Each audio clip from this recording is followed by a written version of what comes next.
Hello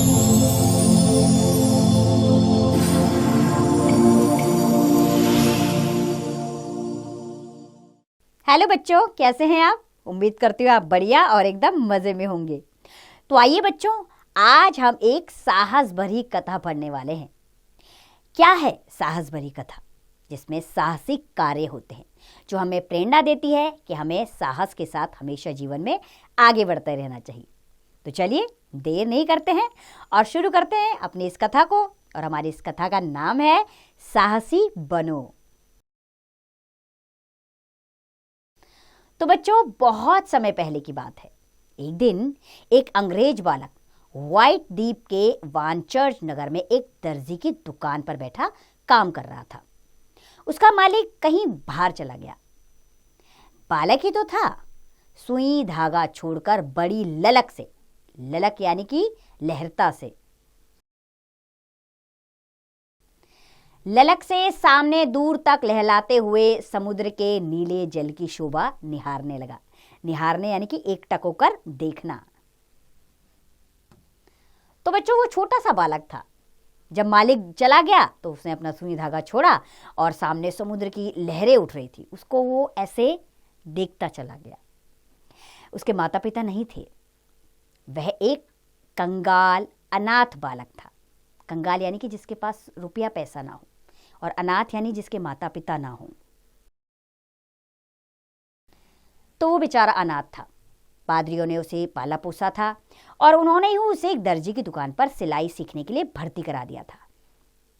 परंतु सुई धागे से झगड़ना उसे अच्छा नहीं लगता था, अर्थात उसका मन नहीं लगता था इस सुई धागे के काम में। नीले समुद्र में पहले मस्तूल दिखे, अर्थात उसको कुछ चीजें दिखाई देने लगी उसके अंदर। फिर जंगी जहाजों का एक झुंड समुद्र की तरंगों को कुचलता और मस्तानी चाल से, मस्तानी यानी कि बहुत मस्ती भरी चाल, मस्तानी चाल से चलता उसकी आंखों के सामने आया। अर्थात उसने देखा कि जंगी जहाजों का एक झुंड लहरों के ऊपर से मेरे सामने आ गया। बालक दुकान से उठ भागा, दौड़ता हुआ समुद्र के कछार पर आया, अर्थात उसके किनारे पर आ गया। किसके? समुद्र के किनारे पर आ गया। वहां छोटी सी एक नाव थी। वो कूदकर उस पर चढ़ गया। छोटी छोटी किंतु दृढ़ प्रतिज्ञ, अर्थात पूरी निष्ठावान, दृढ़ प्रतिज्ञ भुजाओं से संचालित नौका तरंगों को चीरती तीर सी चल निकली। बालक जल सेनापति के निकट हाजिर हुआ। हाजिर यानी कि उसके सामने पहुंच गया। उस समय लड़ाकू जहाजों पर रहना बड़ा खतरनाक समझा जाता था। जल्दी उन पर कोई भर्ती नहीं होना चाहता था। लड़के के भर्ती होने के लिए बार बार आग्रह करने पर उसे कोई मना नहीं कर सका। आग्रह यानी कि निवेदन करना, अर्थात बच्चे ने बार बार निवेदन किया कि मुझे भी यहां पर भर्ती कर लिया जाए। दूसरे ही दिन उसकी परीक्षा का समय आया। उस समय फ्रांस और इंग्लैंड में बड़ी दुश्मनी थी। सूर्योदय के साथ ही फ्रांसीसी लड़ाकू जहाजों से इन जहाजों का मुकाबला हो गया, अर्थात दोनों में जंग हो गई। यद्यपि बालक जहाज पर नया ही आया था, इससे पहले उसने कभी लड़ाई की भयानकता नहीं देखी थी। भयानकता यानी कि उसका क्रोध, लड़ाई का क्रोध, अर्थात बच्चे ने कभी जंग देखी ही नहीं थी। ये पहला समय था जब उसके सामने लड़ाई की भयानकता आई थी। तो भी वह जरा भी नहीं घबराया। अपने अफसर के हुक्म के मुताबिक, हुक्म यानी कि आदेश और मुताबिक यानी कि उनके कहे अनुसार, अर्थात जैसे ही उनके अफसर ने हुक्म दिया वो उसके अनुसार वह दौड़ा दौड़कर अपना काम करता रहा। अर्थात उसने दौड़ दौड़कर अपना सारा काम किया। उत्तेजना के समय, उत्तेजना यानी कि बहुत ज्यादा उत्साहित होना, तो उत्तेजना के समय में भी वह तनिक विचलित नहीं हुआ। तनिक विचलित यानी कि जरा भी नहीं घबराया। अर्थात जबकि वो पहली बार जंग को देख रहा था, लेकिन फिर भी उसके अंदर जरा भी डर नहीं था। बहुत देर तक लड़ाई होती रही। बालक ने ऊब कर ऊब कर यानी कि वो थोड़ा बोर हो गया था, क्योंकि जंग बहुत देर तक चली थी। उसने ऊब कर एक साथी से पूछा, हम लोगों को कैसे मालूम होगा कि दुश्मन अब हार गए? साथी ने फ्रांसीसी सेनापति के जहाज के मस्तूल पर फहराती हुई पताका की ओर, पताका होता है ध्वज, झंडा, हर देश का अपना झंडा होता है ना, तो उसी को कहते हैं पताका, फहराती हुई पताका की ओर उंगली करते हुए बताते हुए कहा, देखो, जब वह पताका नीचे उतार ली जाएगी, हम लोग समझेंगे कि दुश्मन हार गए और हमारी जीत हुई। अर्थात जब दूसरे जहाज की पताका हटाकर अपनी पताका वहां पर लहराएगी, तब जाके समझ में आएगा कि हम जीत गए हैं। बस इतने से ही बालक सोच में पड़ गया, बस इतनी सी बात है, इससे हार जीत का फैसला हो जाता है। यह कहता हुआ बालक वहां से तेजी से चल पड़ा। उस जमाने में दोनों पक्ष के जहाज बहुत निकट होकर लड़ते थे। एक पक्ष के सैनिक जहाज पर चक्कर काटते हुए गोले बरसाते थे और एक के सैनिक दूसरे जहाज पर चढ़कर जबरदस्ती कब्जा करने की कोशिश करते थे। फ्रांसीसी सेनापति का जहाज बालक वाले जहाज के पास ही था। बालक बेधड़क, बेधड़क यानी कि किसी के रोके से न रुकने वाला,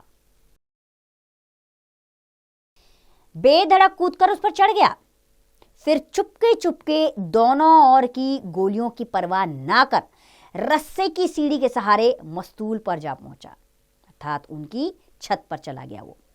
उसने आसानी से पताका उतार ली और बिजली सा पैर दबाता अपने जहाज पर आ गया, अर्थात उन्होंने उनकी पताका उसने उतार ली। दोनों सेनाओं में से किसी ने भी उसे आते जाते ना देखा। ओहो, कितनी बड़ी वीरता! दोनों ओर से दनादन गोलियां दागी जा रही थी, तोपें आग उगल रही थी। एक पक्ष वाले दूसरे पक्ष वाले को देखते ही मार डालने में राक्षसों को मात दे रहे थे, अर्थात दनादन गोलियां दागी जा रही थी, मौतों की परवाह ही नहीं हो रही थी। यदि एक भी गोली चाहे किसी भी पक्ष की उसे लगती या विपक्ष ही उसे देख भर पाते, तो क्या उसकी बूटियों का भी कहीं पता चलता? अर्थात अगर शत्रु सेना में से कोई उसे देख लेता तो क्या वो बच पाता? लेकिन उसने इसकी परवाह नहीं की। सैनिकों ने फ्रांसीसी जहाज पर पताका नहीं देखी। अचानक से सैनिकों ने देखा, फ्रांसीसी सैनिकों ने, कि पताका नहीं है जहाज पर। वे फूले नहीं समाये, अर्थात बेहद खुश हो गए। फूले नहीं समाने आए कि बहुत खुश होना।